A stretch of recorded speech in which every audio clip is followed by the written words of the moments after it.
All right. Shalom, Israel, with an Israelite School of Universal Practical Knowledge. Started at 1 West 125th Street, Harlem, New York, under Command of General Yohana.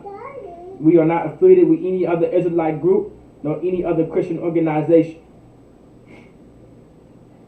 All right, so tonight's class is the Brotherhood class. All right, tonight's class is the Brotherhood class. Now, the Brotherhood class is a very, very important class to attend. All right.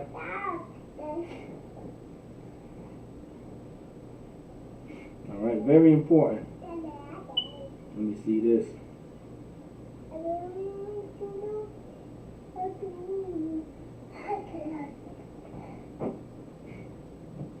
Let's see. All right, y'all can hear me, right? Type in 1 to make sure y'all can hear me. 1 second. Y'all can hear me clear? Kind of like, let me know.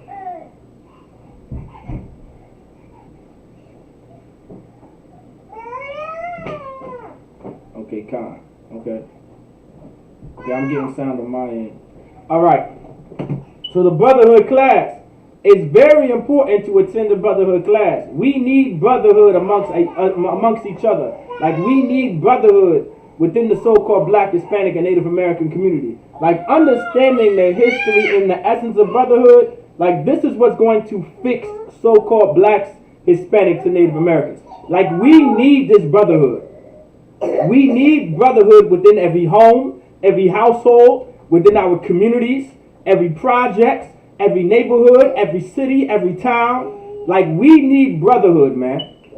The reason why we're dying and being murdered on the streets, we're stealing from each other, and we've been reduced to poverty because we do not understand what brotherhood is really about. Like, we don't understand the essence of brotherhood. So now, every class, let's get my questions out the way. Because every class, there's always a foundation of brotherhood that we need to know about. So, with that being said, let's start it off. My first question is to the class. Anyone online or in class? All right. What is equal and synonymous to brotherhood? Anybody? What is equal and synonymous to brotherhood?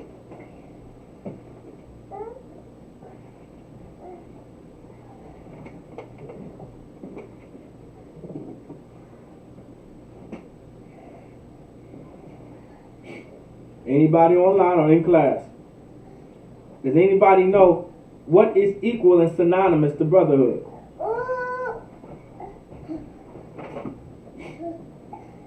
Most High in Christ. Most High in Christ. That is correct. That is correct. Sisterhood. Give that sister a hand. Most High in Christ. Brotherhood and sisterhood are synonymous to each other. Brotherhood and sisterhood are equal to each other. If you cannot have brotherhood, then you're not going to be able to have sisterhood.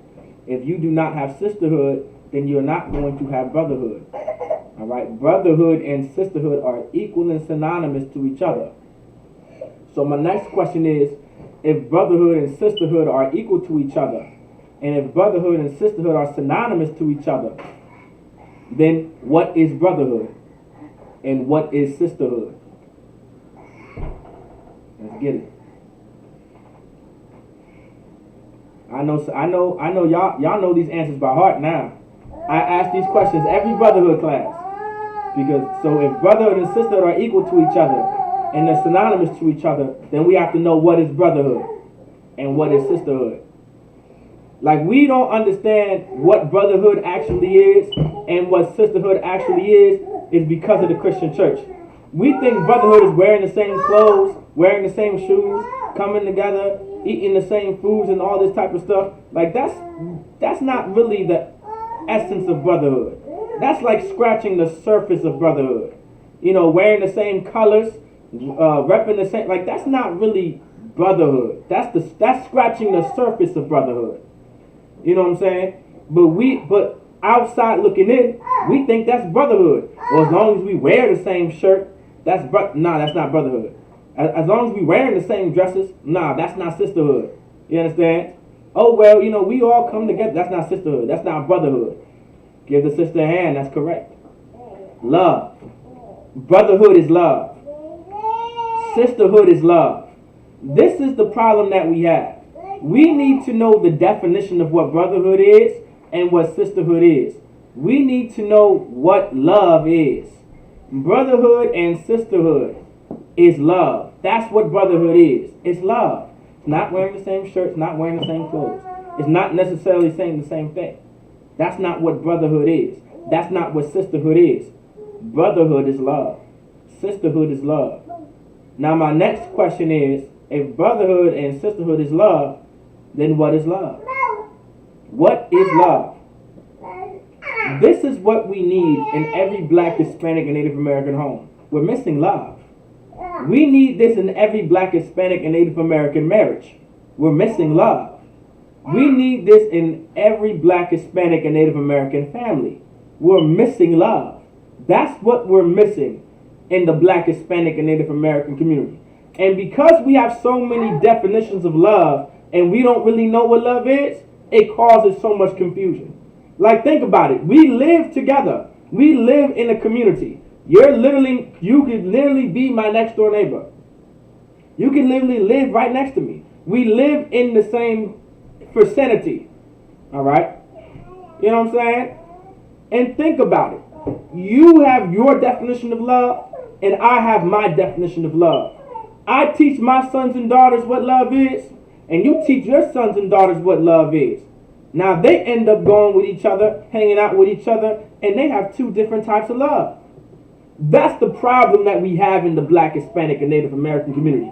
We have too many different definitions of love and different types of love. There is no different types of love. There's only one love that we need to know and understand. There is no other love greater than God's love. And that's the love that we need. We have too many different definitions of love. My love is different from your love, and then we get together and you expect us to have a happy marriage? Does that make sense? You have your love and you have my love. You think we're going to be a happy family? You think we're going to be able to coexist? Nah. We have two different definitions of love. We have different types of love. We can't get along. You love this way, I love that way. That ain't going to work. You love completely differently from the way I love. We're not going to work. And you can take that in marriage. You can take that in the family. You can take that in the home. You can take that in every city, in every town, every neighborhood, and every community. If there's different types of love, there's going to be nothing but confusion and chaos. So that brings me to my next question. What is love?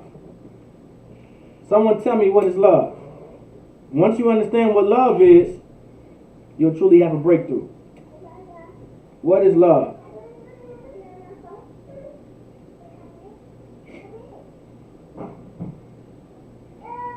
What is love?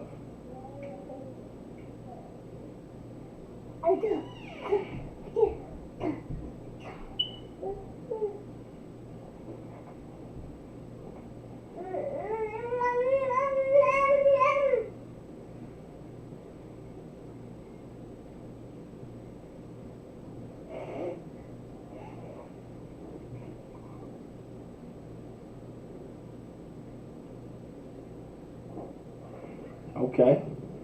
Give a sister a hand. That's absolutely correct. God's laws, statutes, and commandments. This is something that we don't understand. This is what love is according to the Bible. This is what love is according to the Most High. In 1 John chapter 5, verse 3, it says, "For this is the love of God, that we keep his commandments, and his commandments are not grievous." Like, this is what love is. Like, that's what God's love is. The problem that we have within the so-called black, Hispanic, and Native American community, we don't love each other. We don't love each other the way God wants us to love each other.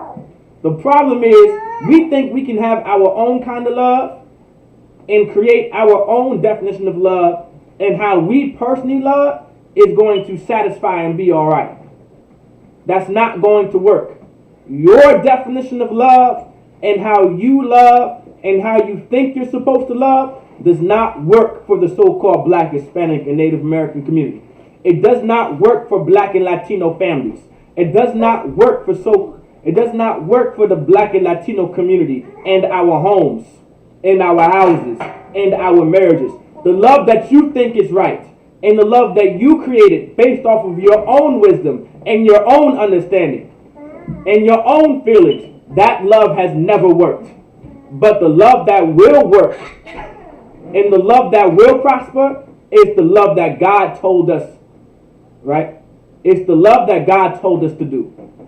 Like the Most High showed us how to love. Like the Lord told us how to love and gave us examples on how to love. For this is the love of God. 1 John chapter 5 verse 3. For this is the love of God, that we keep his commandments, and the commandments are not grievous. This is the love that we need in every black, Hispanic, and Native American home, family, house, city, town, and neighborhood.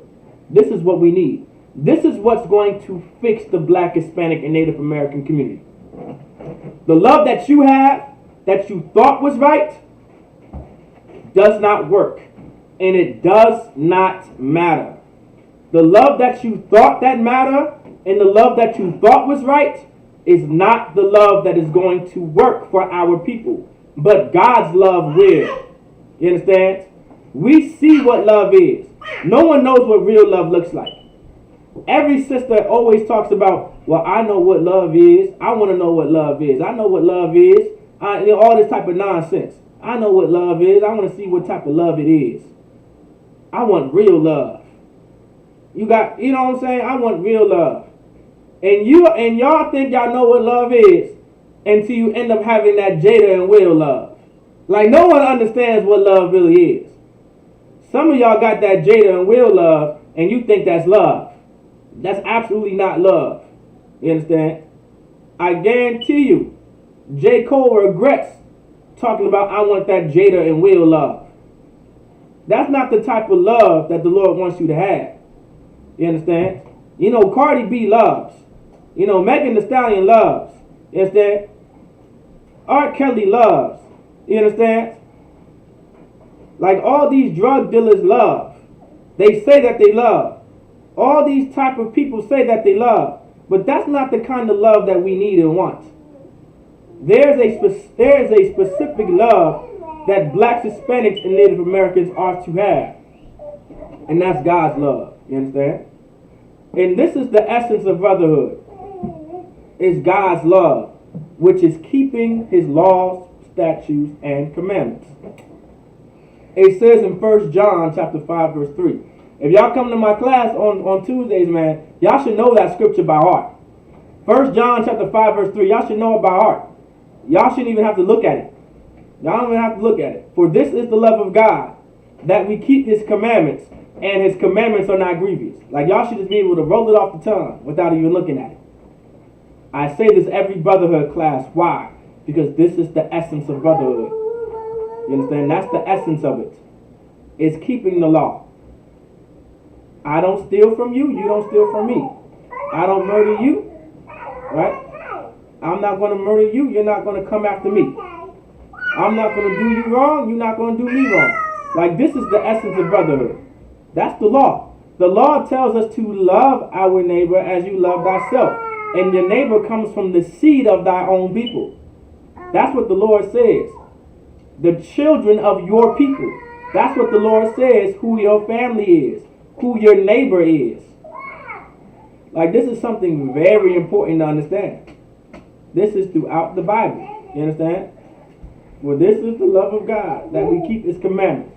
So, tonight's class, man. Y'all know what tonight's class is about. Alright? We're going to talk about family. You understand? We're going to talk about how, we're going to talk about family. And we're really going to talk about the essence of how important it is to be a family. And how to love each other. And love each other as brothers. And love each other as sisters. You understand? Like we need to learn how to really love each other and come together. And how to treat each other, man. Like there's always been a spirit behind. There's always a spirit that Israel had when it comes to family. Like we've always had a natural form of brotherhood and a natural form of sisterhood and always a way of love and how we loved each other. Like because of the Christian church and because of our pastors and because of those Catholic priests, you understand, and because of those bishops and ministers and those evangelists and the mother of the church and Big Mama sitting at the end of the Thanksgiving table. Because of these people, we don't know how to truly love each other. We don't know how to deal with each other. We don't know how to fight for each other. We don't know how to stand up for each other. Like the Christian church allows you The Christian church teaches us to allow whatever to happen to us. Like, that's what the Christian church teaches us. The Christian church teaches us to allow whatever's happening to us, let it happen. Like, it's a very Christian mentality and a very Christian spirit to have, is to let someone beat you down and beat you up and completely disrespect you and keep killing you and murdering you and stealing from you, and you do nothing about it. Like, that's a Christian spirit. Like, that's a very Christian mentality to have. And the nation of Israel, we never had that spirit. Our forefathers never had the spirit of you can just do whatever you want to us. Like, even the Lord understood you could not do whatever you wanted to his people. Like that's what the spirit, like that's what the Lord is about. Like, we have to very, very understand, like, the Lord isn't about that. The Lord isn't about that weak spirit. You understand?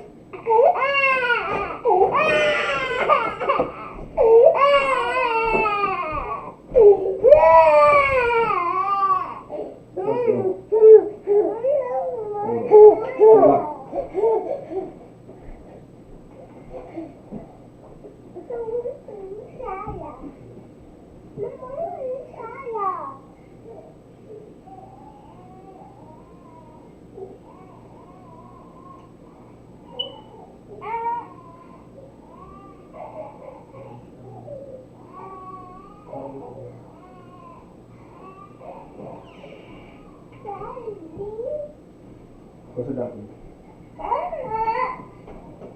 So, like, let's see. So this is what we have to understand in the nation of Israel, man. So, like, about that. Like, this is something that we have to understand in the nation of Israel. You know, we never had the spirit that you can just walk on us. Does everybody kind of understand where I'm coming from with that? You could not just tread and walk on us. Like, America tells you, if you understand America's military, America has a slogan, do not tread on me. Like, that's one of their slogans. Meaning you can't do whatever you want to us and expect nothing to happen. That's America's slogan. But America, which is our oppressor, the country of our oppressor, they teach so-called blacks and Latinos and Nativo Americanos, they teach us to be walked on. They teach us how to be treaded on. This was never the spirit of our people. This was never the spirit of Israel. You cannot just do whatever to God's chosen people. You cannot do whatever to God's people and get away with it. We had that type of family. We had that type of spirit. Like, think of the mafia. Think of how the Italians used to roll in the 30s and the 40s and the 50s. You cannot just do whatever you wanted to those people. If you went against their family, they would come after you. You understand? Because that's the type of love they had for their family. If you decide to beat up Lou, and you decide to beat up Rodney, and you decide to beat up whoever it was, right? And you decide to beat up whoever, give me any type of Italian name, Mario, Ricardo. If you ever decide to go against one of their family members and do one of their family members bad, they were going to come after you. They were going to grab a bat and grab a carpet and some rocks and some rope, and you was going in the bottom of the water to never be seen again. Why? Because you walked over their family. You treaded over their family. You did something wrong to their family. Well, that's the kind of spirit that Israel had. Now, I'm not telling no brother or sister, right, when someone walks over you, I'm not saying go straight to violence. I'm not saying go out and, grab some guns and some weapons and some rope and a bat and start taking oppressors out. That's not what I'm talking about. But the spirit that we had was to not allow this to happen. That was a very weak and Christian spirit to have that we've been taught by black religious leaders like Martin Luther King and Al Sharpton and Jesse Jackson. You understand? Like, that was never the spirit of so-called blacks, Hispanics, and Native Americans. You were never allowed to walk over us and treat us any kind of way without getting and just getting away with it. We had the spirit of fighting back. We had the spirit of you can't cross my family. We had the spirit of I love my brother so much, I'm going to fight for my brother. How dare you try to put your hands on my brother and think that I'm not going to do nothing about it. You understand? How dare you think you can shoot my brother 10 times in the back and 20 times in the back where I can see the bullets ricochet off the ground of how many times you shot him and think I'm going to do nothing about it, and I'm just going to grab some signs and march down the streets of D.C. talking about Black Lives Matter. Hell no. That's not the spirit of Christ. Hell no. That's not the spirit of the Lord. That's absolutely weakness. That's being a coward.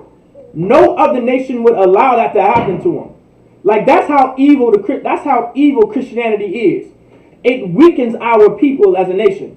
Especially it weakens so-called Black, Hispanic, and Native American men. Like, no other nation of men, no other nation of people would allow America or any other nation at all to murder their people and nothing happens. There's a war after that. I want everybody to understand that. Like, you can't just kill somebody from another nation of people and nothing happens. Like, there's a war after that. That's an act of war. Like, people don't understand in the Isupk when we're talking about these are acts of wars or warfare. Like, that's almost human nature. Like, that's been the beginning of time. If you mess with my people, I'm going to have to mess with you.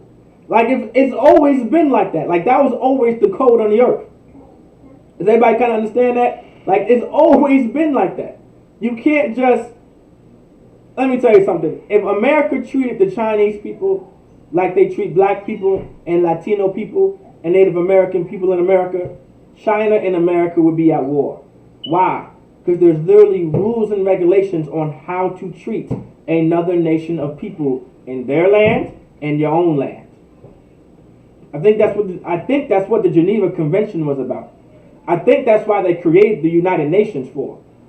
So there's rules and regulations on how to treat a nation of people. We are not the same nation, all right? We are not American. That is not our nationality. All right? That's not our nationality. We are a different nation of people.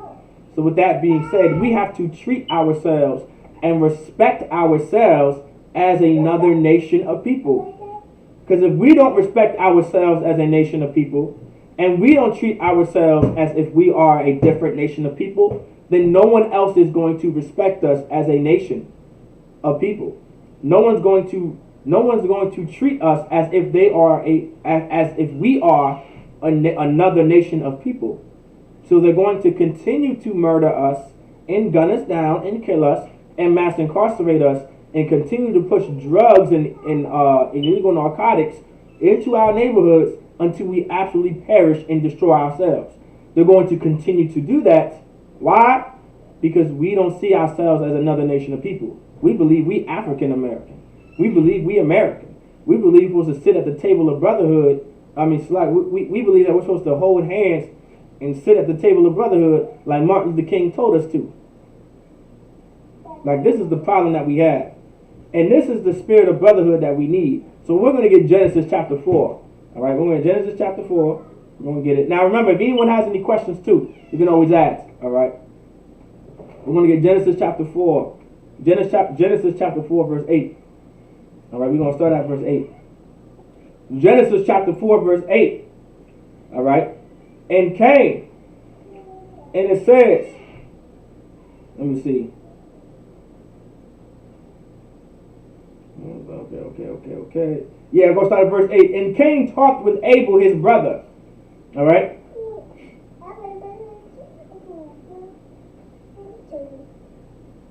And Cain talked with Abel, his brother. Now you have Cain and Abel, right? Now Cain and Abel was brothers, right? Meaning they were family, right? They were brothers. They were legitimate family. Just like how the nation of Israel, we are legitimate family. Like, we're family with the Cubans, the Mexicans, the Puerto Ricans, the El Salvadorians, the Costa Ricans, the Peruvians, the Brazilians. Like, we're all legitimate family. Just like how Cain and Abel was brothers. They were family. So it says, and Cain and Abel. And it says, and Cain talked with Abel, his brother. And it came to pass. So to give you the backdrop, they were giving an offering unto the Lord. All right. And Abel gave a good offering, while Cain did not. And because the Most High favored Abel, because Abel did everything that he was supposed to do. He listened to the Lord and he did everything that the Lord asked him to do. But Cain, he was a slacker. He won't doing all that. The Lord asked for a sheep with no blemish and all that, and Cain would give you the sheep with blemish and all that. You know what I'm saying? Like Cain won't on top of his game like how Abel was on top of his game. And because of so, there was wrath between them. Now Abel didn't see nothing, but Cain was against Abel because of so. And so this is what happened. And Cain talked with Abel his brother, and it came to pass when they were in the field. So Cain and Abel was in the field. All right, they were in some land. They were in the field. All right. When they were in the field, that Cain rose up against Abel his brother. So Cain rose up against his brother, meaning he went and he rose up. You understand? Like that's black talk. When we say you rise up, meaning it's about to go down. You understand? Like when I tell someone, "Hey, yo, rise up, get up," I'm telling them, it's about to go down. Remember, this is a black man's book, right? Black people wrote this. Latino people wrote this. Native Americans wrote this. Like this is Black, Hispanic, and Native American culture. So this is how Black, Hispanics, and Native Americans talk. That Cain rose up against Abel his brother, meaning they were fighting. So Cain went and fought Abel, all right, and slew him. So he went up and he killed his brother Abel. All right, this is what happened. He killed his brother Abel. All right, so Cain killed Abel. Now, we're going to find out. Now the Lord is going to teach us how evil it is to kill your brother. How evil it is to cross your own family. The Lord is going to teach us how important it is to not cross our own family and not to kill our own family. Mind you, let other people kill your family and murder your family and cross your family and go against your family. That's why it says Cain rose up against Abel his brother. Like you're never supposed to go against your brother like that. Like the Lord never intended blacks, Hispanics, and Native Americans to go against each other. That was never the beginning. That was never meant to be from the beginning. You were never supposed to come against your brother. Never. You were never really supposed to fight against your brother. Now nowadays, because we differ from different philosophies and customs taught by our oppressor and different oppressors, now we're just fighting against each other. And now it gets to the point we're killing each other and we're murdering each other. But we'll get there later on in the lesson. And Cain rose up against Abel his brother and slew him. It is a very evil thing to slay your brother or to murder your brother or to kill your brother. Like that's a very, very evil thing to do. All right. Verse 9. And the Lord said unto Cain. So the Most High said unto Cain, where is Abel thy brother? So now the Lord is asking Abel, where is your brother? This is a question coming from the Most High. Where is your brother? He's asking, hey hey Cain, where's your brother? The Most High said unto Cain, where is Abel thy brother? Now obviously, all right, so remember, and he said, I know not. So Cain obviously is lying. Right? Cain is obviously lying. After he said, I know not, clearly Cain is lying. Cain obviously knows where his brother is. Right, obviously. So then he answers, the Lord says, all right, he answers and says, and he said, I know not. Am I my brother's keeper? So he answered the Most High, am I my brother's keeper? Now this was a sarcastic type remark. All right? Like that's you asking me like, oh, am I in charge of him? You know what I'm saying? Like if I say, hey, where's such and such? Like let's say I'm your manager and you're my employee. And I say, hey, where's Collins at? And you answer me, I don't know where he at. Am I in charge of him? This is the spirit that Cain had. You understand? Like this was such an evil spirit that Cain had on him. Like this was such an evil spirit to the point where he murdered and killed his own brother. He rose up against his brother and slew his own brother. Like, this was never supposed to be this. Like, life was never supposed to be like this. Am I my brother's keeper? Like, this was a sarcastic remark to the Lord. Verse 10. And this was the Lord's response. And he said, this is what the Lord said, what hast thou done? Like, the Lord asked Cain, what did you do? What have you done? Here's a question. The voice of thy brother's blood. It says the voice of thy brother's blood. It says the voice of thy brother's blood. I want y'all to pay very close attention to that. The voice of thy brother's blood. Does anybody understand what that's saying? The voice of thy brother's blood crieth unto me from the ground. Like, this blood was crying unto the Lord. This is spiritual right here. Like, of course, blood can't actually cry. But the Lord is saying, the voice of thy brother's blood. Meaning, right, I can literally, like, I know that you killed your brother. I know that you murdered your brother. I knew that you slew your brother, and his blood is like screaming to me. It's like I know that the blood is on your hands. I know what you did. The voice of thy brother's blood crieth unto me from the ground. Like, the Lord says, I know what you did. I know what you done. I know where your brother is. His blood crieth unto me from the ground. Like, it was such a evil thing. Like, this is what we have to understand. When you murder someone and you kill someone, you are spilling their blood on the ground.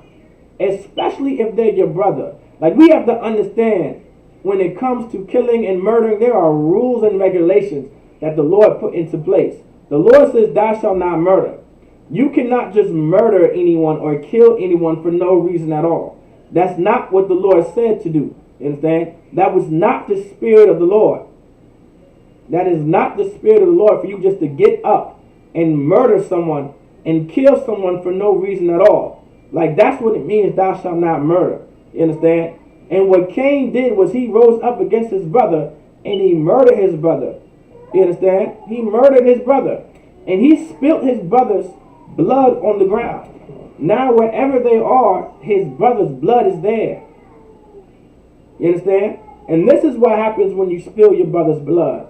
This is what happens when you cross your own family. This is what happens when you don't love your brother the way your brother is supposed to be loved. Like, this is why the Lord put this here for us to learn this. Like the Lord says in Romans, the things are written aforetime was for our learning. Like, the Lord put this here for a reason, so we can learn the history, so we can learn what it really means to be a brother to our brother. Like, there's reasons why we are not to murder our brother. There are reasons why. There are reasons why you don't spill the blood of your brother. There's a reason why the Lord said, thou shalt not murder. There's a reason why. And verse 11, the Lord's going to explain why.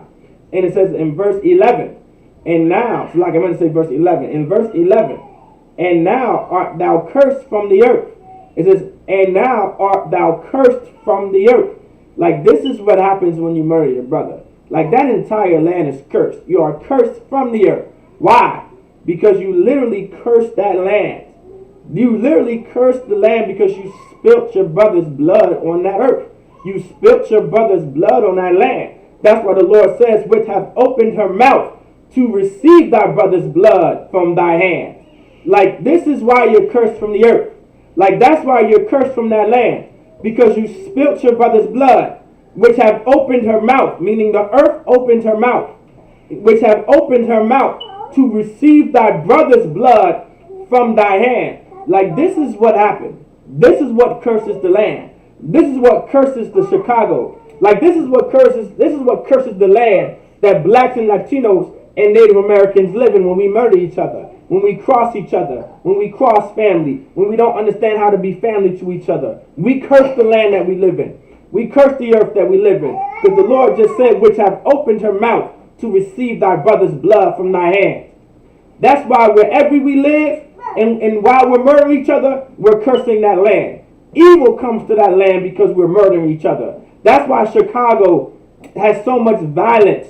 That's why the Hampton Roads area, and Norfolk, and Portsmouth, and Newport News, and parts of Virginia Beach has so much shootings and so much violence. And like in Richmond and Emporia, in Petersburg, has so many shootings and so much violence. Because while we are murdering each other, when you're not supposed to murder your brother, thou shalt not murder, we curse the land. And we bring evil to that land. You understand?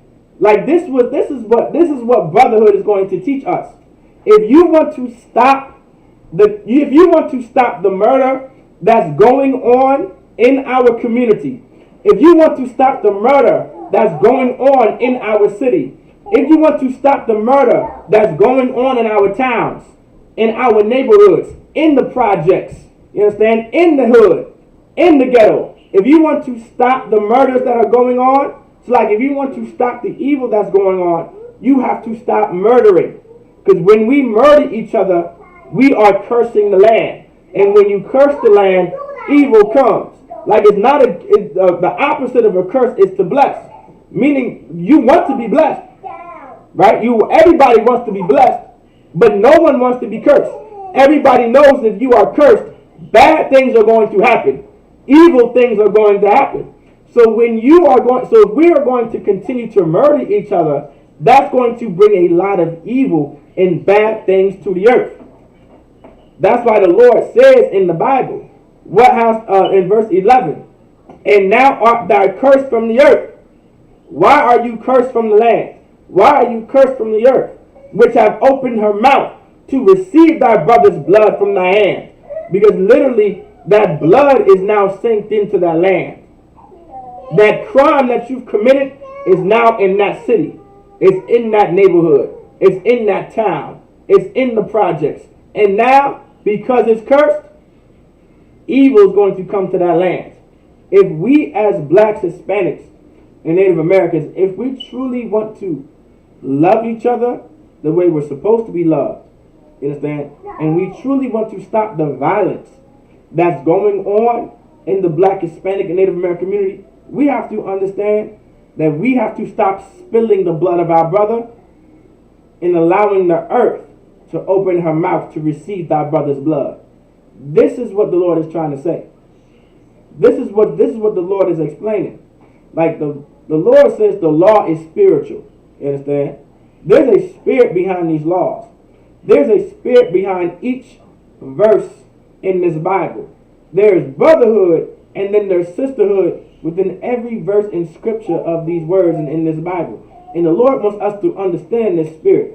And the Lord wants us to understand the spirit behind these verses, man. You cannot just murder your brother and spill your brother's blood and expect nothing to happen. That's going to bring more violence. I just killed someone's brother. I could have killed someone's cousin. I could have killed someone's uncle. I could have killed someone's daughter. I could have killed someone's mother. I could have killed someone's father. I could have killed someone's auntie. You think that's going to just stop there? No. Someone's going to be after me to kill me next. And I'm someone's brother. I'm someone's uncle. I'm someone's father. You understand? I'm someone's brother. I'm someone's son. We have to take this in consideration. It's going to be a never-ending cycle of us killing each other and murdering each other. Why? Why?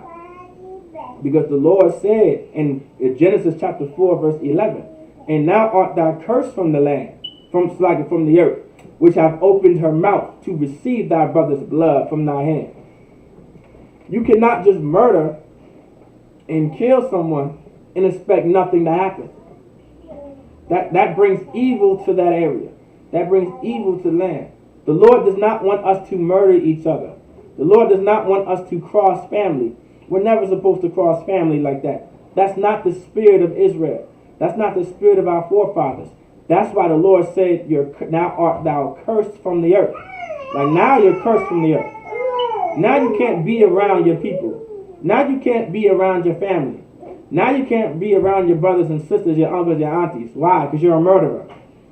You're going to continue to spill blood when you think you can just go ahead and kill anyone that you feel like killing, or murdering someone that you just feel like murdering. Like that's not the spirit of the Lord. And that's another point too. Like these sisters have become really, really evil when it comes to aborting these children, man. Like sisters in the world, man. sisters that are not in the ISUPK have become real evil when it comes to these abortions, man. You can't just kill. You just can't. You select it.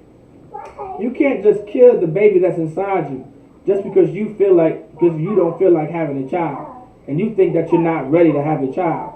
Like, that's not the spirit of the Lord. That's not what the Lord wants. Like, you can't just murder anyone just because you feel like it, because you think that you can. That's not the spirit of the Lord, nor is that the spirit of our people. That's why the Lord said in verse 11, verse 11, and now art thou cursed from the earth. You have to go up and go. You're cursed from here.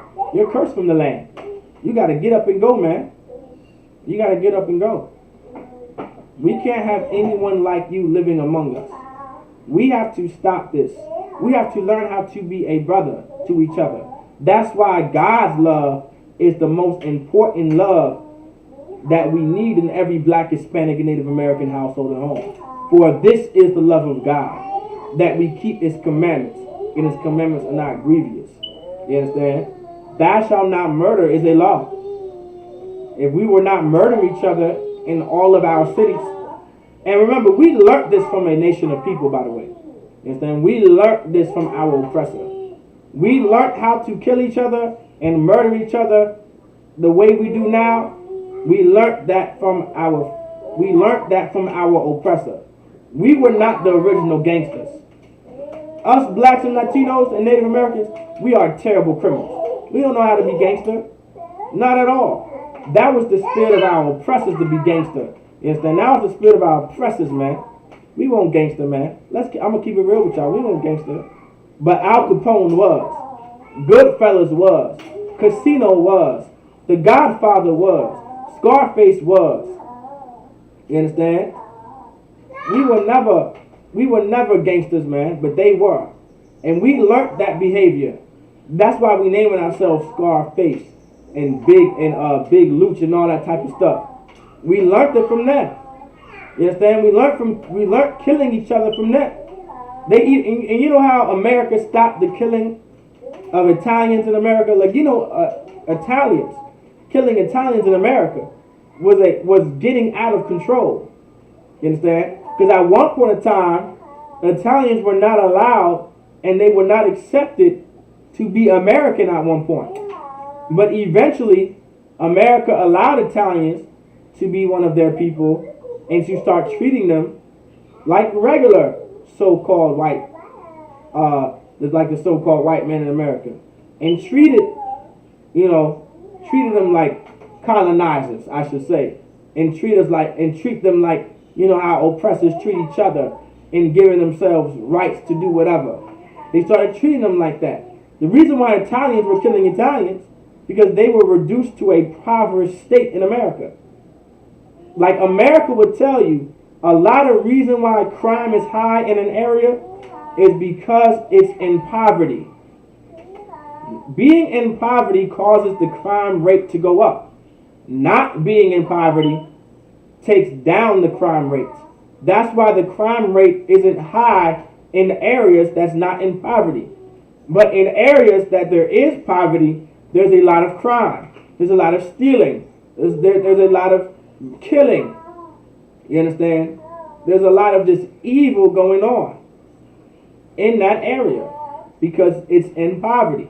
But when the Italians, when they stepped out of poverty, then they stopped killing each other. And they stopped murdering each other. They stopped stealing from each other. And they treated themselves like a family is supposed to treat each other. And it came to the point where if you crossed their family, they were going to go after yours.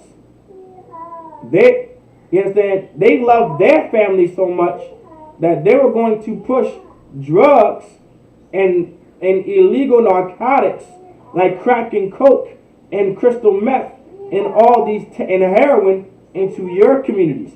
That's how much they love their family. And that's how much they would never cross their family. We need to have that very same spirit to love our family. Now, I'm not saying start pushing drugs in their community. I don't want y'all to get that idea. But that type of love, right? To stop caring about these other people and care about yours, that's the spirit that the Lord wants you to have. Stop worrying about these other nations when you need to worry about your own. That's why the Lord says, now art thou cursed from the earth, which hath opened her mouth to receive thy brother's blood. You understand? From thy hand. Like, it was a very evil thing for you to kill your brother and murder your brother. You completely cursed the entire earth. You cursed the entire land by doing that. That's why there's so much evil going on in that. That's why there's so much evil going on in our cities now. And so much evil going on in our neighborhoods now. In the projects now. Because we're murdering each other. And the earth opened her mouth to receive thy brother's blood. You cannot just murder someone and expect nothing else to happen after that. That causes bad things and evil to happen in that land. That's why the Lord is saying that, which have opened her mouth to receive thy brother's blood from thy hand. That's why I said in the beginning, and now thou art cursed from the earth. You are cursed from the earth. You got to get the hell up out of here. You cannot be here. You murdered. You're a murderer. You murdered your brother. You cannot be in this city like that. We should not, as blacks, Hispanics, Native Americans, we have to stop allowing. If you want to stop the violence and stop the crimes and the shootings that are happening in Petersburg, in Norfolk, in Richmond, in Newport News, in Emporia, in Portsmouth, we have to love each other. For this is the love of God, that we keep his commandments, and his commandments are not grievous. We have to stop killing each other. We have to know how to deal with each other. If we don't, we're going to bring more evil to the land. Yes, then we're going to bring more wickedness to the land. I just broke this down. If I murder someone, you think is this going to stop there? I think I can murder when I feel like murdering. You think I'm going to stop there? And then we don't realize I could be murdering someone's son, someone's daughter, someone's uncle, someone's auntie. You think it's going to stop there? Then someone eventually is going to come after me because I took their aunt away. I took their uncle away. I took their father away. I took their mother away. I took their sister away. I took their brother away, their cousin, their nephew, their niece away. And they're going to come after me, and they're going to kill me. You just took someone's son away. You just took someone's uncle away. You just took someone's father away. You just took someone's nephew away. You could have took someone's grandfather away. You think this is going to be an endless cycle. This is just one of the examples of how we are to never cross each other as a family. We are never to cross each other this way. Never cross family. And never allow family to cross you. It's like not your family cross. Of course, that too. But don't allow anyone else to cross your family. You understand? Like, you cannot do that, man. Like, that is not of the Lord, and that is not of the Most High. You cannot just allow someone to walk over you and allow someone to treat you however they want to treat you. You understand? Go take them out of the show.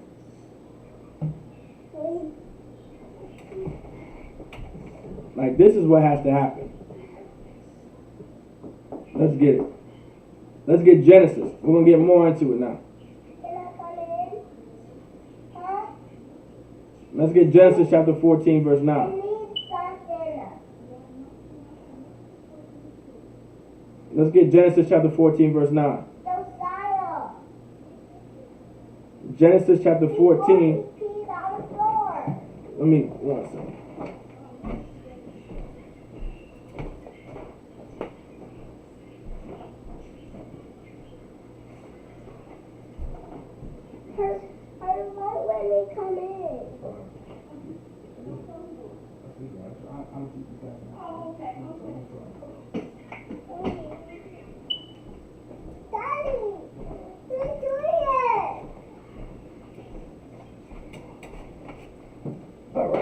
Let's get Genesis. All right, we're going to get more into it now.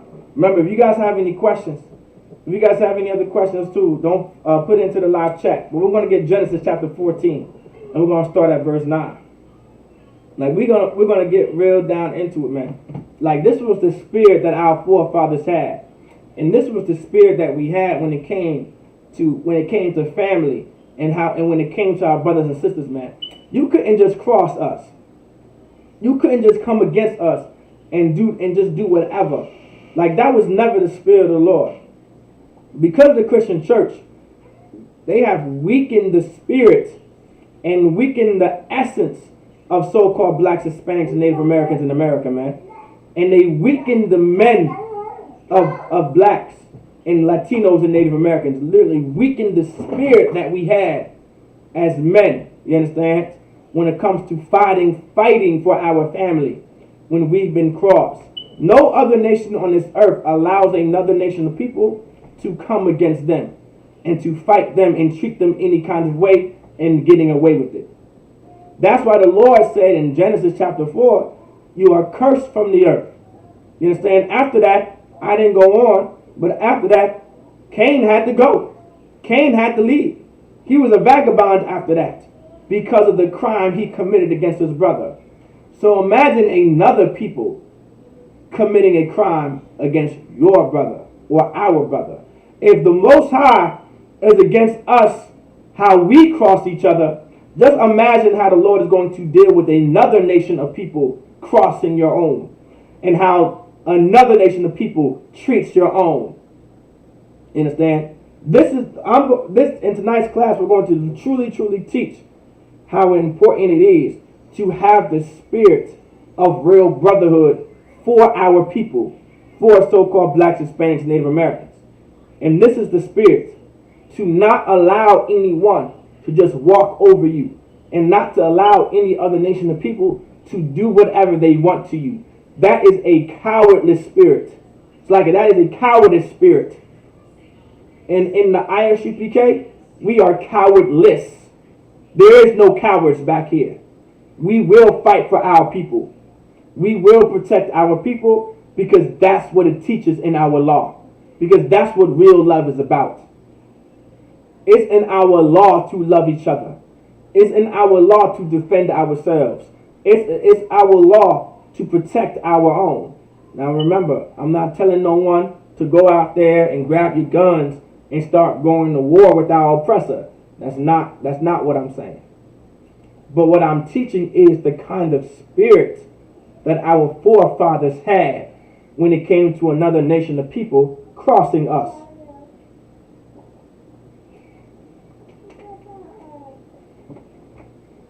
Genesis chapter 14 verse 9. And it says, Genesis chapter 14 verse 9, with Chedor Lamer, it's like a Laomer. So Chedor Laomer, the king of Elam, and with Tidal, it's like a Tidal, king of nations, and Amraphel, king of Shinar, and Arioch, king of Eleazar, 4 kings with 5. So to give you a backdrop, during this time, Sodom and Gomorrah and these other nations, they were going to war with each other. All right? So these other nations that was just listed in verse 9, and Sodom and Gomorrah, like there was a war going against each other, and they were fighting each other, and war was out there. Verse 10, and the vale of Shittim was full of slime pits, and the kings of Sodom and Gomorrah fled and fell there, and they that remained fled to the mountain. So now during this time, like I said, Sodom and Gomorrah and these other nations, they were fighting against each other. They were at war with each other. And Sodom and Gomorrah, they fled into the mountains, all right, because things didn't go their way. All right. Verse 11, and they took all the goods of Sodom and Gomorrah. So these people, right, these kings that I just listed, they took all the goods that were in Sodom and Gomorrah, and dwelt, Salakia, all their victuals, and all their victuals. Now, if you guys don't know what victuals is like food. Victuals is something that you eat. It's like food. All their victuals, and went their way. And went their way. So they took all the food, they took all the goods that were in Sodom and Gomorrah, and they went their merry way, right? Well, in verse 12, and they took Lot. It says, and they took Lot, Abram's brother's son. So now, if y'all don't know who Abram is, right? Abram, right? During this time, Abraham was called Abram. So this is talking about Abraham. All right, this is before he became Abraham. But this was Abram. All right, his name was Abram at this time. All right, and they took Lot, Abram's brother's son. So Lot was Abraham's brother's son, which means Lot was like his nephew. Lot was his nephew. Lot was what? If Lot was the son of Abraham's brother, what was Lot to Abraham? Can y'all answer that? What was Lot to Abraham? If Lot was Abraham's son, it's like if Lot was Abraham's brother's son, what was Lot to Abraham? And it says, and they took Lot, Abram's brother's son, who dwelt in Sodom. Remember, Lot dwelt in Sodom. Lot was living in Sodom. And his goods, and departed. So what was Lot to Abraham? All right, what was Lot to Abraham?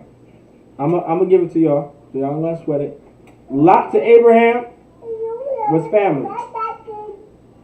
Like that was family to Abraham. You understand? Lot was Abraham's family. You understand? So they took Abraham's family. They took Lot.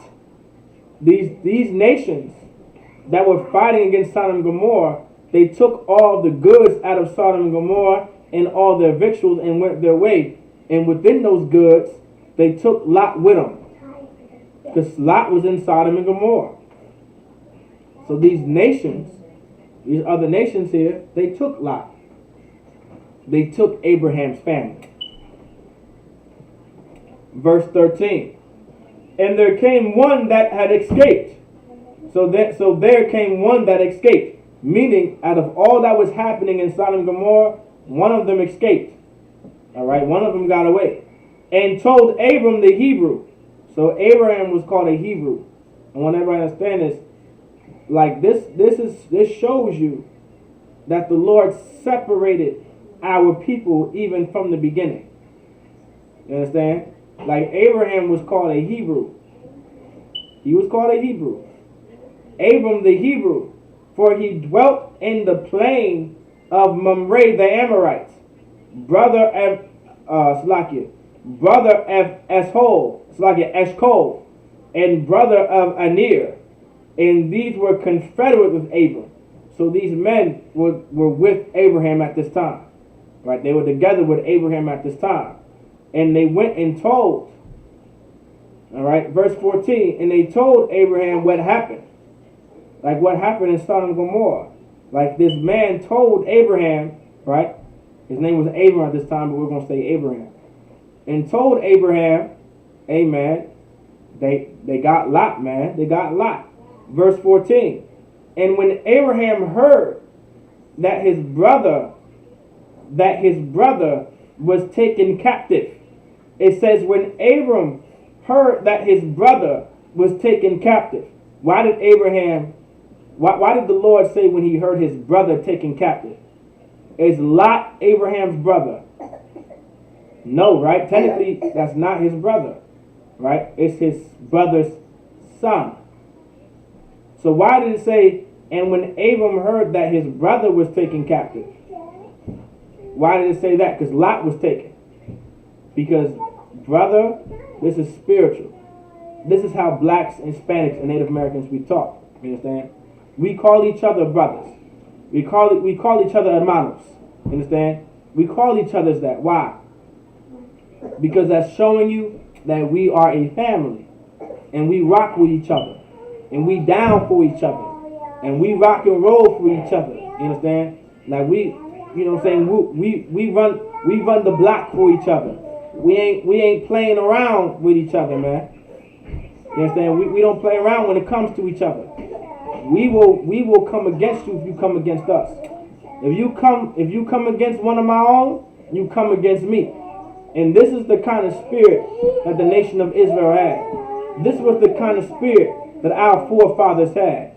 It says, and when Abram heard that his brother was taken captive, Where it says his brothers, referring to Lot, meaning his family. He heard that his family was taken captive. You understand? His brother was taken captive. He armed, it's like he armed his trained servants. It says he armed. Does anybody know what it means to arm someone? When you arm someone, meaning you're giving them heavy artillery. You understand? You're giving them weapons of war. You're giving them swords to fight with, daggers, knives, shields, body armor. He armed his trained servants. Meaning Abraham had servants that he trained. You understand? He had servants that he trained. He armed his trained servants. We were always about warfare since the beginning, man. Our forefathers were not weak. Our forefathers were not cowards, man. It said when Abraham heard this, like this is how black people get down even to this day.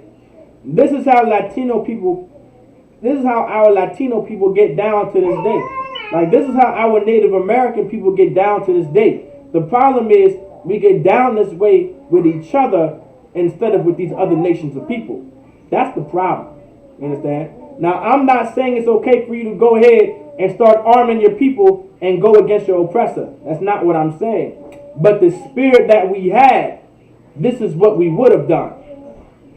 If you murdered our brother, if you killed our brother, if you stole our brother, you understand? If you treated our brother improperly, if you did some type of evil to our brother, or you defiled our brother in some way, shape, and form, we was going to come after you. We would have armed ourselves and to come after you. That's the spirit that we had. But because of our oppressor and because of the Christian church, we have that similar spirit, but it's towards each other. That anger that we have within the black, Hispanic, Native American community, we take it out on each other. And then we end up stealing from each other and murdering each other and completely dogging each other out. And the Lord never intended for that to happen. Like this is why we teach in the Isupk what the Bible teaches. To separate from our oppressor and to separate from these other philosophies and cultures. Because that's what real brotherhood is about. And that's what real love is about. Love is also to be separate. Love is in our law. Being separate is in our law, which means that is also a part of love. If you truly love your people, you would separate from the people that's killing your people, or murdering your people, or mass incarcerating your people, or using chemical warfare like drugs and marijuana and heroin and crack cocaine and mollies and Percocets and codeine against your people. We would want to separate from that if we truly loved our people. This is the type of spirit we had. And this is the type of spirit our forefathers had. And it said he armed his trained servants, meaning these servants were trained, meaning they knew how to fight. They knew how to go to war. Born in his house, born in his own house, 318. Abraham had 318 trained servants, and he armed all of those servants, meaning 318 men had swords, daggers, knives, shields, armor. Like the Lord said, Abraham armed these brothers. He armed these men. So the spirit that our brother had, the spirit that Abraham had, was he was going to arm 318 men because these other nations took Lot and took his brother. You understand? Like that's the spirit. Like that's the spirit that we had. You understand? It's a very evil thing to think that you can just do whatever you want to our people. Like that's because of the Christian church. We believe we can do whatever we want to our people, man. But that was a very evil thing to believe. You cannot just ever do something to another nation of people and expect nothing to happen. Like you cannot just do that. Never and ever in history could you ever just go to a nation of people and take someone of their own people and expect nothing to happen. But because of the Christian church, we don't have that spirit. We no longer have that spirit of our forefathers arming 318 men. Right? And what did the Lord say after that? 318 men, and pursued them unto Dan. Meaning Abraham took these 318 men and he went after those men that took his brother and went after those nations that took Lot. Because you weren't just going to get away with you taking my brother and coming against my family. Because that's real love right there. For you to not allow another nation to come against your family, that's love. That's real love right there. That's the spirit that the Lord wants us to have.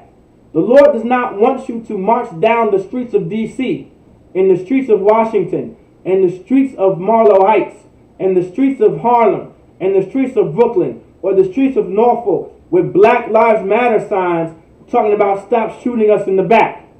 That is not the spirit that the Lord wants us to have as a nation of people. Nor is that real love. You holding up a sign saying Black Lives Matter is not showing you that you love black people. You holding up a Black Lives Matter sign, or Latinos Matter signs, or Native American Lives Matter sign, that does not make you love blacks or Latinos or Native Americans. That does not dictate that you love so-called blacks and Hispanics and Native Americans. That's not showing love. Just because you hold up a sign about these certain lives matter, it doesn't mean you love those lives. If you truly love those lives, you would be willing to risk your life for those people. Just like the brothers in the ISUPK did in Acuna, Mexico, for the Haitian brothers and the Haitian refugees to feed our people. If you truly loved your people. We didn't go down to Acuna, Mexico on the border and hold up signs talking about Haitian lives matter. Stop whipping Haitians on the border. Stop, get off your horses, get off your horses. No, we showed face there and we dared one of them to try it in front of us. That's what we did. And while feeding our people and clothing our people, that's what we did, because that's real love. Real love is an action. Love is something that you do, not just what you say. Love is what you do and not just how you feel. And that's not real love. Real love comes with action. You understand? Real love is arming 318 men because some other nation thought that they could just take your brother and do whatever you want to, and do whatever they want to your family. That's real love. You understand? That's the spirit of the Lord.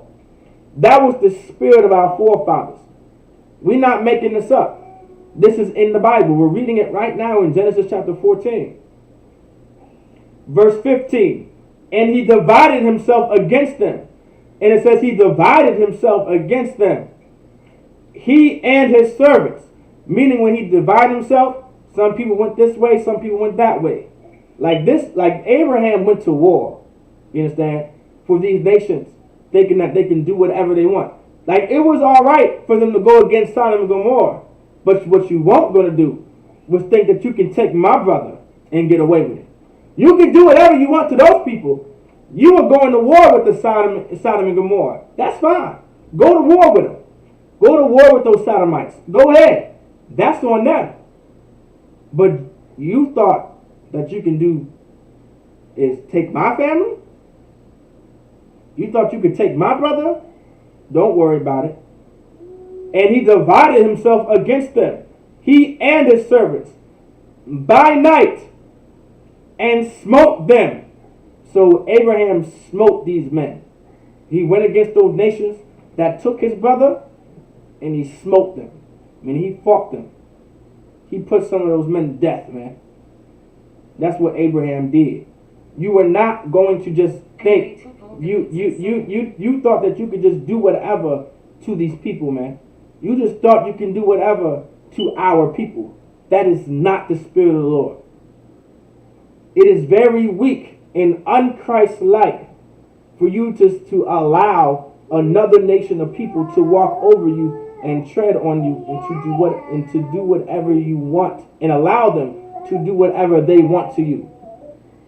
That's not the spirit of the Lord. Nor does that show anyone that you love your people. If you truly love your people, like America made America prove to America that they love America. America did that. That's why when 9/11 happened, so many NFL players and MLB players and all these type of athletes and all these type of actors and singers enlisted to go fight overseas. Some died, some didn't. You understand? Because they loved America. They didn't sing a song about how we love America. They didn't go to the Middle East and hold up signs at the borders of Yemen and at the borders of Bahrain and the borders of whatever, Arabia and all these other, Iraq and Iran, and at the borders over there talking about New York Lives Matter. It was very wrong for you to fly 3 to 4 planes into our buildings and killed over 3,000 people. That's not what they did. Those people America went to war with Iran and Iraq and Afghanistan and Pakistan and all those places because they love America. So if you love black people and you love Native American people, so-called black people and so-called Native American people, you understand? And so-called Latino people, then you would be willing to go to war for your people. You understand? Because that's the love that the Lord mandates for us to have for each other. We have to understand that. By night, and smote them, and pursued them unto Hobah. All right, which is on the left hand of Damascus. So this was on the left hand of Damascus. All right, this was on the left hand of Damascus. Abraham smote these men that thought that they could take Lot and do whatever to his family. Verse 16. Verse 16. And he brought back all the goods.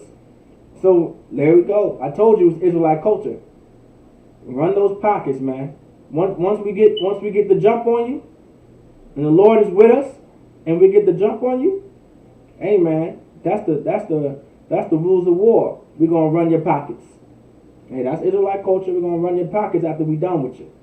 That's why it says, and he brought back all the goods, and also brought again his brother Lot, and his goods, and the women also, and the people. So Abraham went to war with 318 men and got his brother back and more. And more. Like this was the spirit that we had, man. And it said, verse 17, and the king of Sodom went out to meet him after his return from the slaughter of Chedorlaomer. Chedorlaomer. Like this is what happened, man. It was a slaughter. You understand? After the slaughter, meaning Abraham went with those 318 men and slaughtered these men. Why? Because you thought that you can mess with family. Just because you thought that you can get the one up on us and take our brother. Like this was the spirit that we had, man. This was the spirit that our forefathers had. Like you couldn't just come against us and to do whatever, man. Like we protected our own.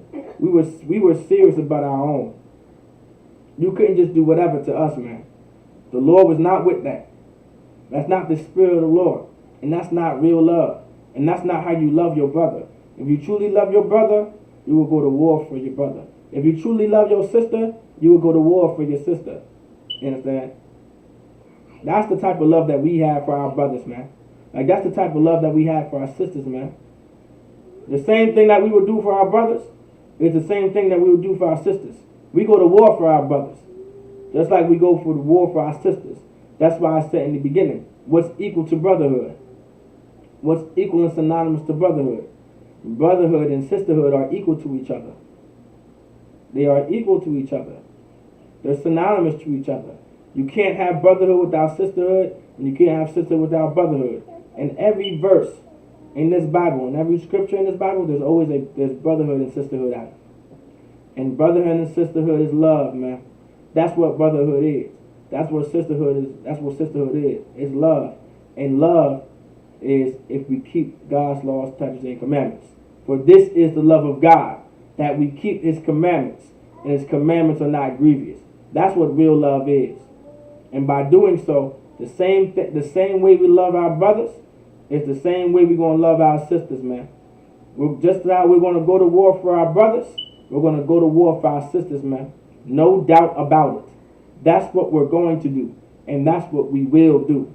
Because this is the Spirit of the Lord. This is the Spirit that our people have. Genesis chapter 34. Let's get Genesis chapter 34. We're going to start at verse 1. If you guys have any questions, let's put into the live chat as well.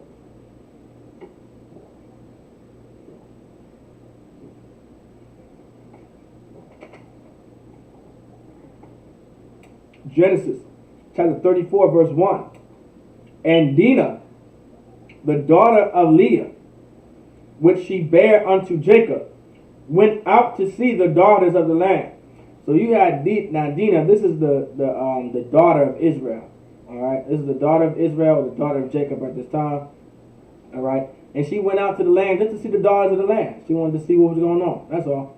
You know, a normal day to see the daughters of the land, whatever the case may be. Verse 2. And when Shechem, the son of Hamor, the Hivite. Now here you go with Hivite, man. Now the Hivite, if you go later in, right, into when we get into the time of coming into the land of Israel and Canaan, you know, years after this, all right, the Lord tells us how to, those 7 nations that are in the land of Canaan, to completely take them out. And the Hivites is one of them, all right. And it says, the son of Hamor, the Hivite, prince of the country, saw her. All right, so he saw her. So he saw Dinah. All right, he saw her. He took her and lay with her and defiled her. You understand? So now the son, all right, so Hamor, so like not Shechem, right, which is the son of Hamor, the Hivite, saw Dinah and he laid and he defiled Dinah. I mean, he made this sister, this brother right here, this man right here, defiled the daughter of Jacob. Like, this man was not supposed to just take this woman and have sex with her. Like, this is not what you were supposed to do as a man. You cannot just take someone's daughter and just have sex with them. Like, that's like, especially at this time, he defiled Dinah. You understand? He defiled her. You can't just take someone's daughter and just have sex with her. That was not the proper order of things.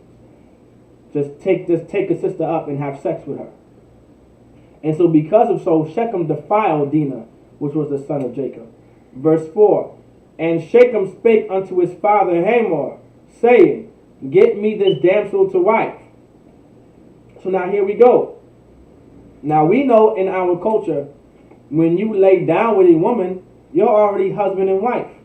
But because these men in this nation are so evil and so wicked, and they just have sex with anything and everything, and they think that they can just take whoever box they want to take, he don't know that when you have sex with a woman, that is y'all being husband and wife. That's why it says, and he defiled her. That's why it says he defiled her. He's asking his father to wife her, but you already took this woman, and you already took this young lady, and you already had sex with her. You already laid down with her. Like, you cannot just, everybody get what I'm saying? Like, this is something very important to understand. Like, this was a very evil thing that Shechem did. All right? He defiled Jacob's daughter. So we're going to skip down to let's get to verse 13. All right? And it says, so now, of course, to give you a backdrop, we'll skip down to verse 13 for time's sake. Now Shechem went to his father Hamor to ask his father, can I take this daughter? Can I have this woman to wife? So of course Hamor finds who her father is, right? Of course, which is Jacob, and he goes to Jacob, right? Asking his father or asking Jacob, can my son have your daughter to wife? Even though he already has sex with her. You understand? He already defiled her. He already took this woman and laid with her. Like he already had sex with her. All right. And it says in Genesis chapter 34, verse 13, and the sons of Jacob answered Shechem and Hamor, his father, deceitfully. So here we go. The sons of Jacob. Does anybody know who the sons of Jacob are? Who are the sons of Jacob? I'll give you a hint. Who are the sons of Israel? Can anybody tell me who the sons of Israel are?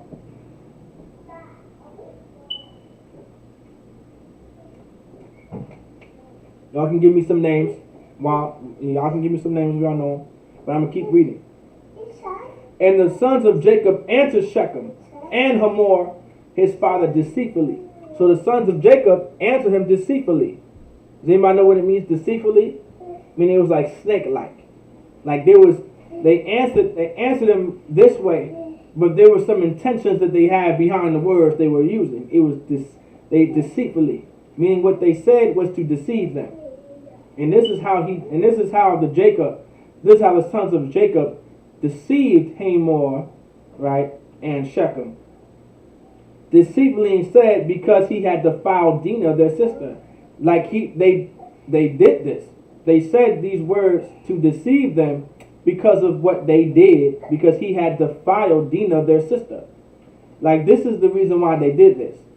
Because you defiled my sister. You think you can treat my sister and do whatever you want to my sister. You defiled her. You just took her and laid with her. This is serious, man. Like Dinah, her brothers are Judah, right? I don't think Benjamin was born yet. At this time, I don't think Benjamin was there. But you got Judah, you got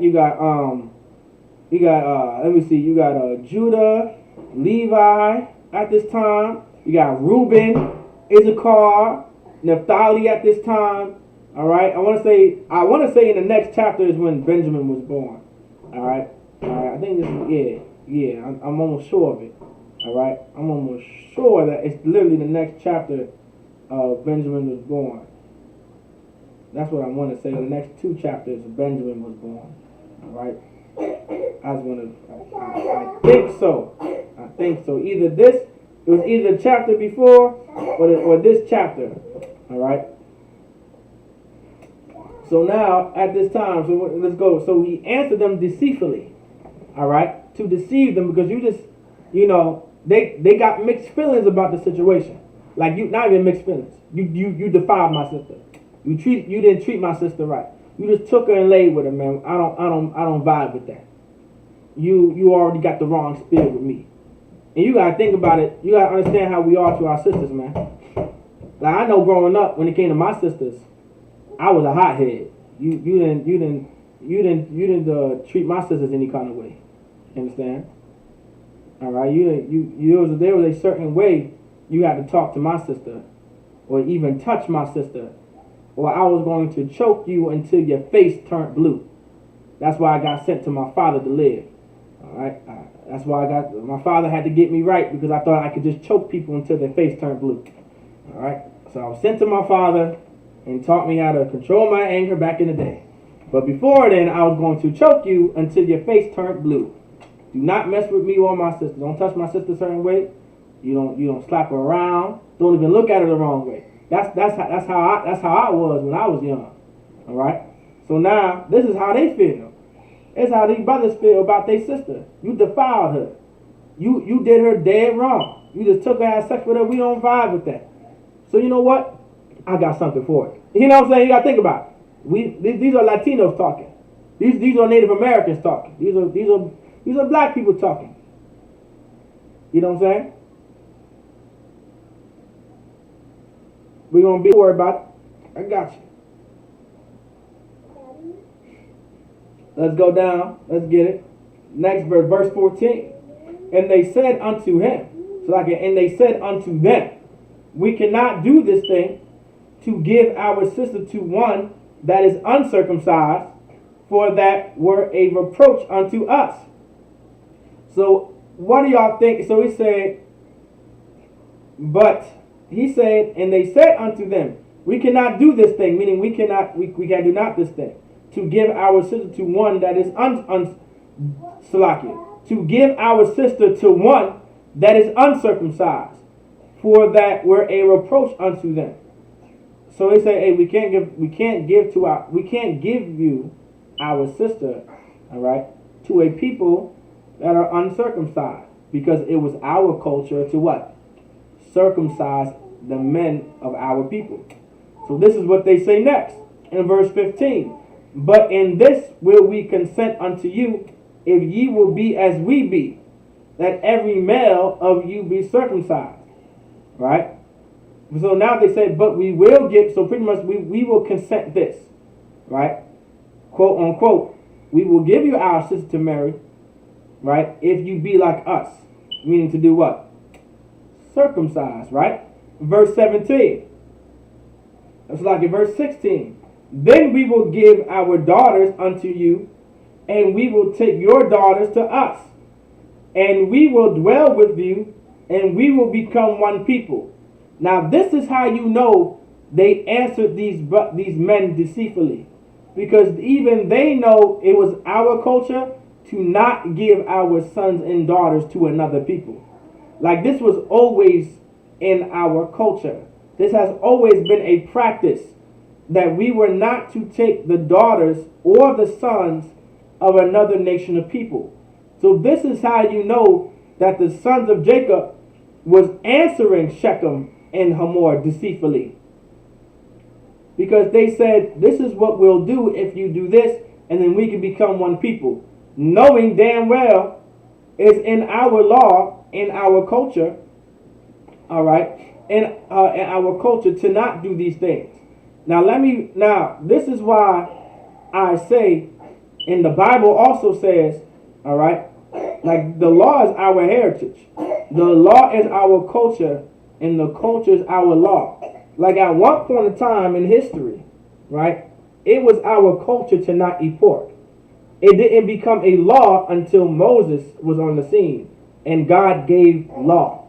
Like our law was just a part of our culture that God gave to Adam. That was the breath of life. It was just our culture. Like if you've seen people not eating pork, shrimp, and lobster, and not being homosexuals, and not murdering each other, and only serving one God, like that was just our culture. It was common practice to not eat pork. Then it became written law to not eat pork. There's a written law, then there was just a law that we followed. Before the law was written, these are things that we just did. Not serve other gods, not serve idols, not eat pork, not be homosexual, wear fringes, all these things.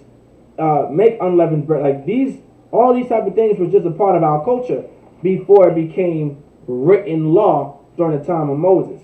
That's why I say the law is our culture and the culture is our law. You understand? So it was our law, it was already common practice, right, in our culture to not give our sons and daughters to another people. So this is how you know the sons of Jacob was deceitfully answering Shechem and Hamor. All right.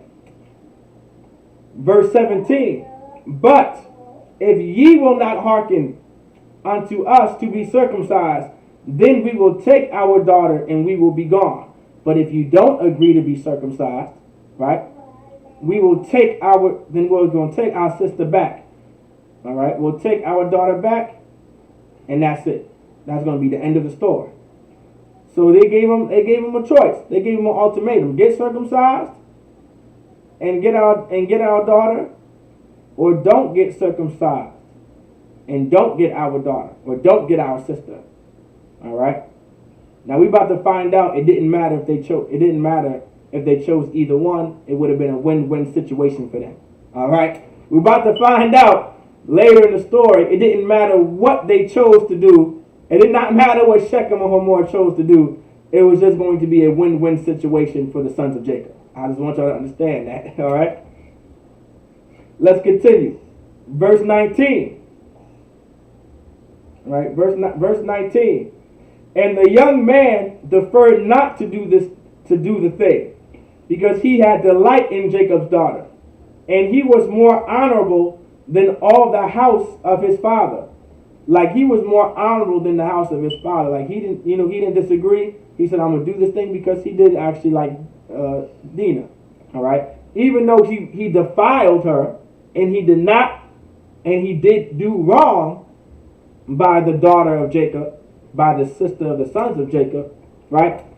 He had more honor than the most of the men in his father's house, which is god awful, by the way. If he was the honorable one, I can only imagine anyone else. You know what I'm saying? I can just only imagine. Even actually, so I wouldn't even want to know. Let's continue. All right. Verse 20. And Hamor and Shechem his son came unto the gate of their city. All right.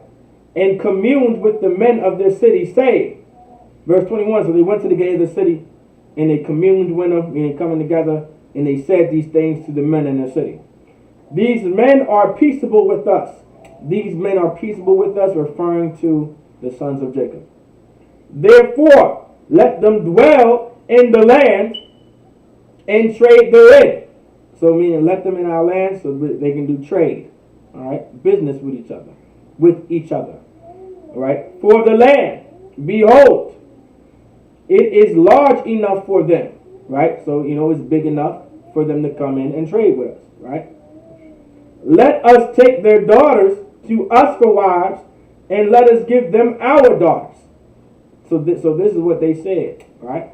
Because this is what the sons of Jacob said for them to do when the Lord was absolutely against them doing this. All right? Well, this was our culture to not do it. Like, it was always our culture to never give another nation of people our sons and daughters to marry. But this is how the sons of Jacob deceived Shechem and Hamor into doing this. And there's a reason why they said this. Remember, the sons of Jacob answered Shechem and Hamor deceitfully, meaning they said this to deceive them. And there's going to be a reason why they deceived them. Verse 23. It's like in verse 22. Only herein will the men consent unto us for to dwell with us, to be one people. If every male among us be circumcised as they are circumcised. So as long as we circumcise like they're circumcised, we can get their daughters to marry, and then they can have our daughters to marry. That was the quote-unquote agreement. Now remember, once again, the sons of Jacob said this to deceive them. All right? Verse 24. And unto Hamor and unto Shechem, his son hearkened all that went out of the gate of his city. And every male was circumcised, all that went out the gates of his city. So everyone that went got circumcised. All right? All the men of that city got circumcised. Verse 25. And it came to pass on the third day when they were sore. Now remember, these are grown men. These are men. You know what I'm saying? They got circumcised as men. All right? So when you circumcise a man, you're cutting that flesh, right? Right? That's what it means to circumcise. Like, whatever the foreskin, you're taking that off. That's going to leave, you're going to be sore. You're going to have some pain down there. You're not going to be, you're not going to be functioning like the way you used to function, right? Because you got circumcised as a grown man. All right, us men, we know what we're talking about now. You know what I'm saying? We know if we think about it, if we were to get circumcised right now, we would be down for the count for a few days.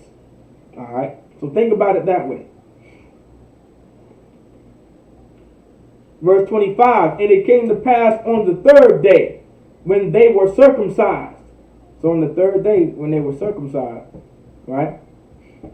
That two of the sons of Jacob, Simeon and Levi. So here you go.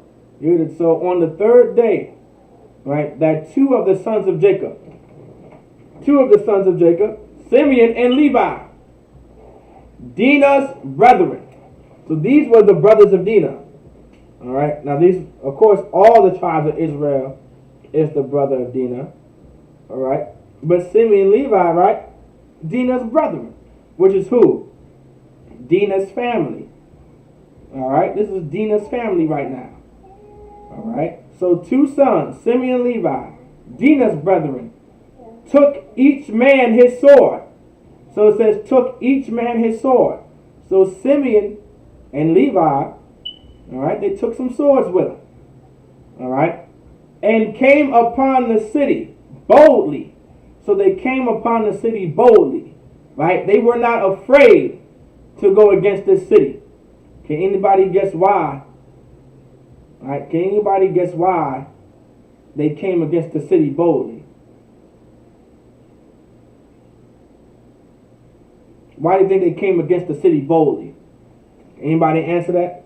Real quick. Did anybody answer? Why do you think they came against the city boldly? Think about it.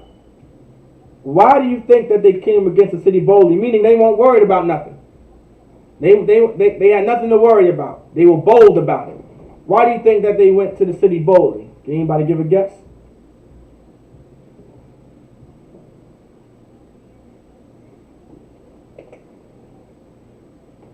Y'all can put into the live chat.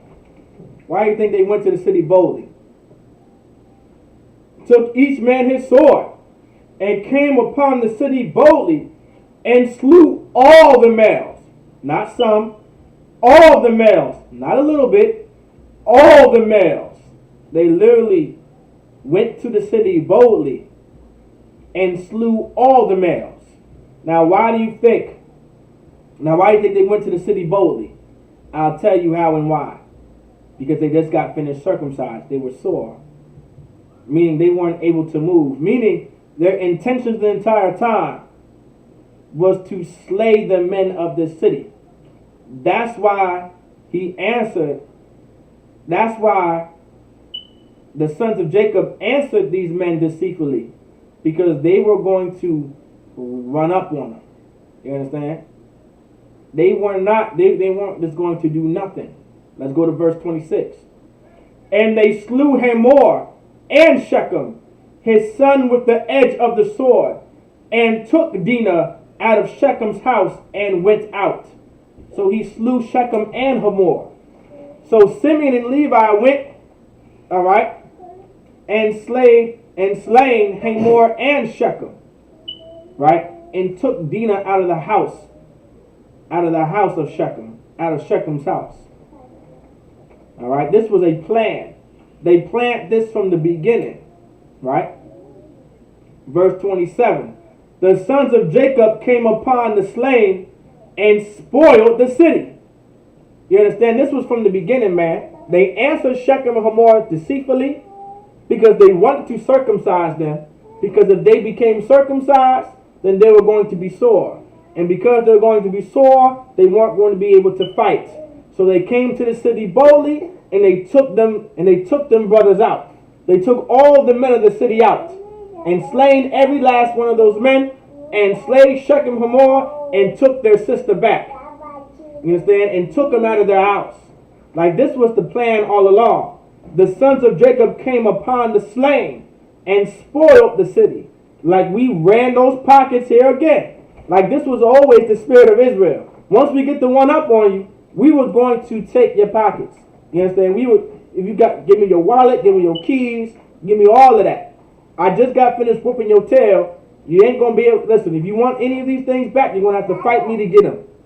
All right? You're going to have to beat me in war. And so I'm going to spoil you. Spoil means like loot or like booty. Like when it comes to like treasure from, like, you know how pirates call like the spoils? You're taking like treasure. You're taking the loot of what you, after war, after like a battle. All right? And it said, and spoiled the city because they had defiled their sister. So they killed all the men, they slain all the men of that city. You understand? And took their sister back and spoiled the entire city because of what they did to their sister. That was the spirit. This is the spirit that we had. You understand? This is the kind of spirit that we have for our people. This is the kind of spirit that we had. You weren't just going to mess with us and think that you was going to get away with it, man. Because these men defiled our sister, we are going to slay you. You understand? We're going to put you into the dirt, and then we're going to spoil the city. Because you're not just going to defile our sister, You understand? And treat our sisters this way, man. Like, this is the kind of spirit that we need to have. There's too much sex trafficking going on in the Black, Hispanic, and Native American community. There's too much of these oppressors making our women out to be whores and harlots. There's too much of that going on for us just to sit here and do absolutely nothing. The spirit of the men of Israel, which we're just reading Simeon and Levi, for you to defile our sister, we were going to destroy an entire city for her. That's how much we loved Black, Hispanic, and Native American women. I want everyone to understand that. That's how much we love our people. That's how much we love our sisters. That's how much we love Black, Hispanic, and Native American women. That we would slay an entire city just for one. That's just for one. We will slay an entire city just for one sister. So imagine what we would do for thousands, hundreds of thousands, and millions. We would take over the entire earth. Do not play with us. You understand? Do not play on our top. You understand? Like, that's Israelite culture. You are not to play games with us. You are not to play on our top like that. You understand? I don't know if y'all, that's kind of old school. You're playing on my top. Like, this was the spirit of Israel. This was the spirit of so-called Blacks, Hispanic, and Native American men. You are not just going to defile our sister and get away with it. Verse 27, the sons of Jacob, verse 28, they took their sheep and their oxen and their asses and that which was in the city and that which was in the field. So they took all of that. You understand? They took all of that. All right. Verse 29, and all their wealth and all their little ones and all their wives took they captive, and spoiled even all that was in the house. So they did this entire city dirty, man. You understand? They did Israel did that. Listen, Simeon and Levi, they weren't playing around, man. They were not playing around. They were not joking about their sister, man. You understand? They were not playing about their sister, man. Just like we don't play about our sisters back here in the Isupk. If you think that you can do whatever you want to these sisters back here, God, I pray for you. I pray for you. And that's any Black, Hispanic, and Native American women, period. If we see you doing anything like that, I pray for you. That's it. We don't play around when it comes to our sisters. Verse 30. And Jacob said to Simeon and Levi, ye have troubled me to make me stink among the inhabitants of the land. So Jacob was like, yo, you just gave me a bad name. You just took down a whole city, spoiled them, took all the goods, like you wildin'. Pretty much Jacob says, yo, you wildin'. You just destroyed the entire city. You just made my name bad in this land, man. Right? Among the Canaanites and the Perizzites. So among the Canaanites and Perizzites, hey, now remember, we were already in the land of Canaan living here, by the way. All right? So we were already in the land of Canaan, living amongst Jebusites and the Perizzites, separate from them. All right? And I being few in number. So, we were few in number compared to all the nations already in the land of Canaan. All right? They shall gather themselves together against me and slay me. See, he's saying now Jacob is saying, because of what you did, these other nations around are going to come up against us. All right, they're going to come up against us and slay us. Like this ain't cool. This ain't where it's at, right? And slay me, and I shall be destroyed, I and my house. And so he's saying, like, because of what you did, my entire family, my house, we're going to be destroyed and killed off. Because all these nations are going to come and try to kill us because of what we just did. Because of what you just did, Simeon and Levi. Like Jacob is checking Simeon and Levi for what they did. You understand? Now the spirit behind it, now this is why they did it. Verse 31. And they said, should he deal with our sister as with an harlot? That was their response. They didn't care. All right, Simeon and Levi didn't care. Their response was, should he deal with our sister as with an harlot? Meaning, should I just allow him to deal with our sister as if she's some whore or some harlot that you can just pick up and just have sex with? You understand? Simeon and Levi won't go on for that. That's why they answered them deceitfully. That's the kind of spirit that we had. You won't just want to treat our sisters as whores and make our sisters out to be whores. That's why in the ISUPK, because of what the Bible teaches, we're against black, Hispanic, and Native American women being whores and being harlots and being prostitutes and having sex with a whole bunch of men. We against that. Why? Because it's in the Bible right here that we took down a whole city because of it. You weren't just going to deal with our sister as if she's some whore. For you to teach our women that they can do what they want and wear what they want and show whatever they want to show, and they can go out the house with their cheeks out and their camel toe and the nipple showing, you're dealing with our sister as a whore. That's why we're against these other nations dealing with our sisters as if they're whores. Because in the Bible, the spirit of our brothers, you were not going to cross my family like that. Because I love my family. I love my people. I love my sisters. And God forbid I allow you to make my sister and deal with my sister as a whore. I'm going to kill you. I'm going to choke you until your face turns blue. That's the kind of spirit we had as the nation of Israel. That's the spirit we had.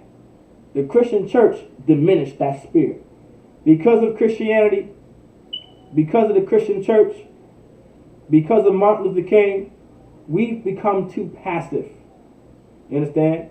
We've become too weak to realize we're supposed to stand up and to protect our brothers and sisters. You understand? Especially our sisters. You know when a nation is destroyed when how the women and children are. When the women and children are destroyed and messed up, that's how you know the nation's really destroyed. Why? Because men was always protecting the women and children of their nation. You understand? All right. With that, I'm going to say Amadim, which means to stand. That's the class. Amadim, which means to stand. Men of Israel, we're going to give a courage salute to the brothers. Men of Israel, Amadim Shabbat, Amadim, Barak, Yahweh Ba'ashem, Yahweh Shai, Brakatham, Yani Matah, Sa'ala Awafian, means to the sisters. Men of Israel, we're going to give a courage salute to the sisters. Men of Israel, Amadim Shabbat, Amadim, Barak, Yahweh Shamar Alathan, Ba'ashem, Yahweh Shai, Yani Matah. With that, class dismissed.